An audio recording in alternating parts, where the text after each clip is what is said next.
बिस्मिल्लाहिर्रहमानिर्रहीम। अस्सलाम वालेकुम। लाहौर में एक लड़की अपने घर जाने के लिए रक्षा पर सवार हुई।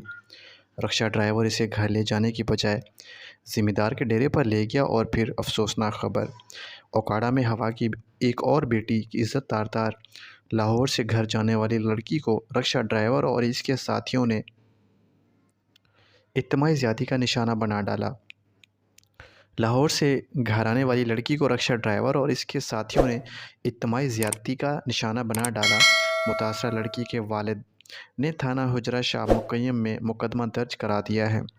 पुलिस हुकाम के मुताबिक लड़की ने बयान दिया कि वो घर से पहुंचने के लिए रक्षा पर सवार हुई, लेकिन रक्षा ड्राइवर घर पहुंचने के बजाय एक ज़िम्मेदार के डेरे पर ले गया और वहां पहले खुद ज़्यादती की और फिर इसके दीगर साथी बारी बारी ज़्यादती का निशाना बनाते रहे।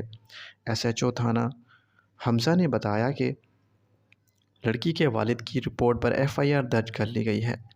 मेडिकल रिपोर्ट में लड़की के साथ ज़्यादती साबित हो गई है। मुल्ज़मान की ज़्यादती के लिए फ़ौरी तौर पर टीमें तश्कील दी गई हैं और 3 मुल्ज़मान को गिरफ़्तार कर लिया गया है।